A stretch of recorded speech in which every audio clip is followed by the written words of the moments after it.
je m'oblige à fixer l'opinion sur la représentation de la Fédération de karaté-do du Congo, FECACO en sigle.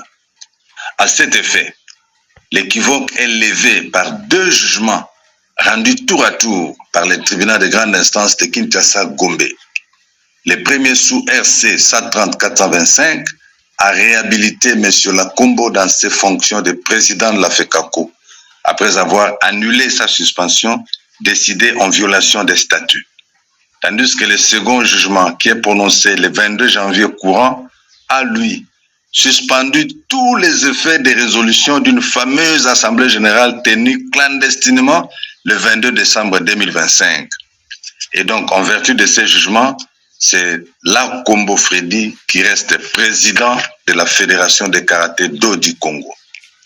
Par ailleurs, dans ce dossier de la FECACO, le ministre des Sports a été triplement induit en erreur. Premièrement, par le président de l'UFAC, qui par manque d'informations juridiques a soumis au ministre les litiges entre membres de la FECACO pour trancher, alors qu'un tel pouvoir est l'apanage de seuls cours et tribunaux en République démocratique du Congo. Deuxièmement, on a fait croire, pire, écrire au ministre qui s'adressait au président de l'UFAC qu'il avait le pouvoir d'orientation, de régulation et de supervision des ASBEL, ce qui est contraire à la loi congolaise sur les ASBEL, qui n'admet pas d'immixtion de l'État dans le fonctionnement et la gestion de ces entités, n'étant pas étatiques. Troisièmement, le ministre a accordé une audience aux personnes non qualifiées, mais au nom de la FECACO. Cette audience constitue l'élément matériel de la rébellion à l'exécution des décisions de justice.